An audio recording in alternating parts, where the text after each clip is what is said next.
bienvenue dans ce nouveau mini tutoriel pour Cinema 4D. Aujourd'hui on va créer une texture. Une texture un petit peu particulière mais très simple à faire, une texture de glace. C'est toujours utile d'avoir une texture de glace. Et donc on va faire ça tout de suite. Ici j'ai Cinema 4D d'ouvert, version 11.5. Ça fonctionne aussi sur la version 12, la version 13 et probablement sur la version 14. Je vais avoir besoin d'un élément dans ma scène sur lequel tester ma texture. Alors je vais en ajouter plusieurs. Je vais ajouter un cube avec un peu de biseau. Voilà. Que je vais placer sur le sol. Je vais ajouter aussi une sphère placée sur le sol. On va ajouter aussi un solide platonicien. Voilà. Que j'ajoute aussi sur le sol. Et je vais mettre tout ça bien aligné. Comme ça. C'est parfait. Peut-être aussi une forme un peu plus compliquée. Alors je vais partir d'un solide platonicien, encore un autre, mis sur le sol, que je rends éditable. Je vais mettre un peu devant. Mode polygonal, mode polygone. CTRL A pour sélectionner toutes les faces. Et ensuite ici je vais aller chercher une extrusion matricielle et je fais une petite extrusion matricielle pas très importante. Je vais faire ça manuellement. 20 comme ça. C'est très bien. Et je vais mettre ça dans un hyperNURBS. Si j'y arrive, voilà. Je vais grouper tous mes éléments là, avec Alternate G. Et j'appliquerai ma texture dessus. Je vais mettre aussi un sol et une source de lumière. Alors je vais prendre une source de lumière toute simple. Ça c'est juste pour tester ma texture. Donc j'ai pas besoin de faire une scène très compliquée. Juste quelque chose comme ça. Une lumière avec des ombres diffuses. Voilà.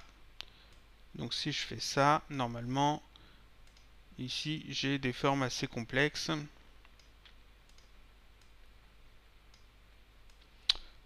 Voilà, le solide platonicien du fond on le voit pas assez. Je vais le ramener un petit peu sur le devant.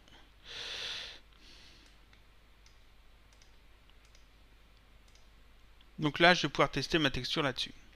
C'est très bien. Pour créer ma texture, je ne vais pas utiliser un matériau classique, un matériau basique de Cinema 4D. Je vais utiliser une texture spécifique, une matière spécifique que j'ai déjà montré dans un autre tutoriel. Ici, je vais prendre, alors donc fichier, matière. Ici, je vais prendre Sheen. Voilà. J'ai déjà expliqué que cette texture était très bien pour faire certains effets spéciaux et aussi pour tout ce qui est microscopique. Donc, on va utiliser cette texture. Je vais ici l'ouvrir dans une fenêtre séparée. Voilà. Et je vais l'appliquer sur, on va dire, un objet soft shadow. Voilà. Le temps que ça se mette à jour. Si ça va bien. Je vais rouvrir la fenêtre. Objet soft shadow. On va recommencer ça. Voilà, c'est parfait. Donc, je vais tout décocher. Donc là, j'ai une texture toute noire. Pas de problème. J'ai pris des notes. Oui, voilà. Donc, dégradé, on va commencer par la couleur. Je coche dégradé. Ici, on a la couleur en dégradé.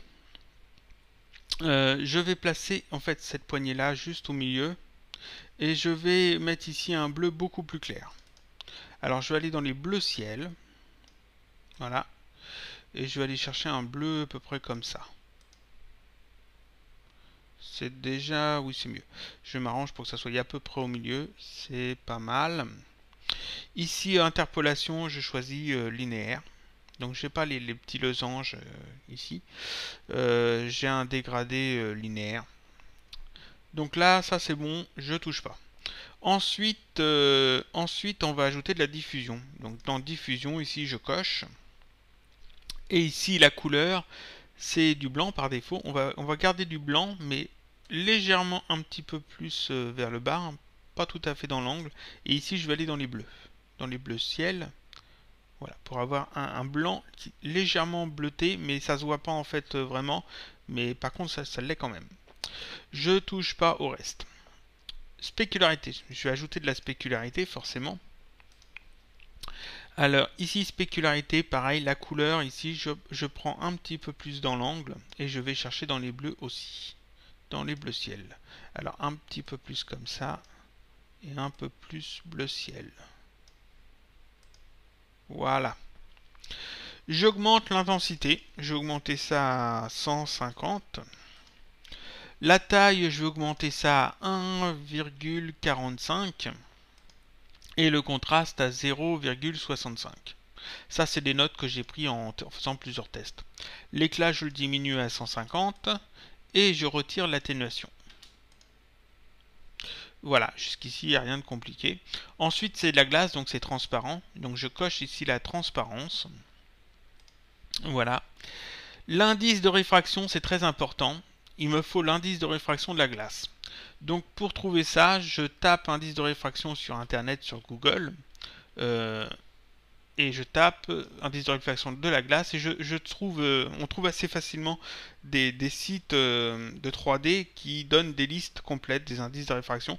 Ici, moi je l'ai trouvé sur CG Society, CG Talk, un très bon forum anglais sur la 3D. Et ici, un des membres a posté en fait la liste complète des indices de réfraction, que vous pouvez copier-coller dans un coin pour la garder. Donc moi ici j'ai besoin de la glace, donc c'est en anglais, donc c'est ice, je vais dans les i. Voilà, ice 1,309. Donc je vais utiliser ici non pas 1,5 mais 1,309. Je touche pas au reste, pas besoin. Et ici je vais dans rugosité et je coche la rugosité. La rugosité, c'est ce qui va me donner ici cet effet glace. Donc ici, je vais changer des choses. Le bruit, on peut en essayer plusieurs. Pour l'instant, j'ai pris le plus simple, j'ai pris Bouya. Voilà.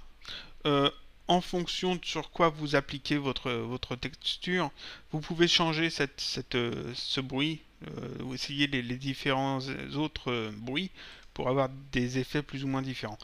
Octave, ici, je vais mettre à 7. L'échelle, je vais l'augmenter, alors l'augmenter de beaucoup, alors 360.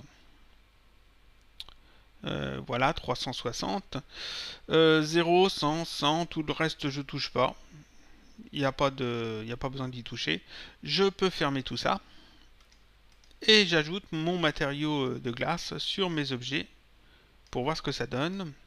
Je fais un petit rendu. Et voilà, j'ai une texture de glace de fait. C'était vraiment pas très difficile. Ça demande juste en fait à faire plusieurs tests pour trouver le bon réglage. Ici je vais renommer ça en glace.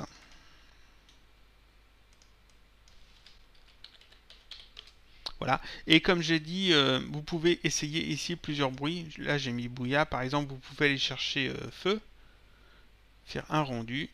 Vous avez quelque chose d'un petit peu différent.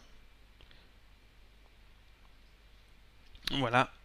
Vous pouvez en essayer d'autres, hein, il y en a pas mal. Et ça vous donnera des rendus plus ou moins réalistes en fonction de ce que vous recherchez, ce que vous cherchez à faire. Mais donc par défaut, moi je remets sur Bouya, qui était très bien. Donc ensuite, une fois que vous avez fait ça, vous avez renommé votre glace, votre matériau en glace. Vous le sélectionnez, fichier. Alors, je agrandis un peu la fenêtre. Vous le sélectionnez, fichier, enregistrez les matériaux sous et vous indiquez un nom de fichier, et comme ça quand vous en aurez besoin dans une scène, vous aurez juste à faire fichier, charger les matériaux et sélectionner votre fichier dans lequel vous avez sauvegardé votre texture de glace. Voilà, c'est tout pour aujourd'hui. Je vous dis à bientôt dans un prochain mini tutoriel, toujours sur Cinema 4D.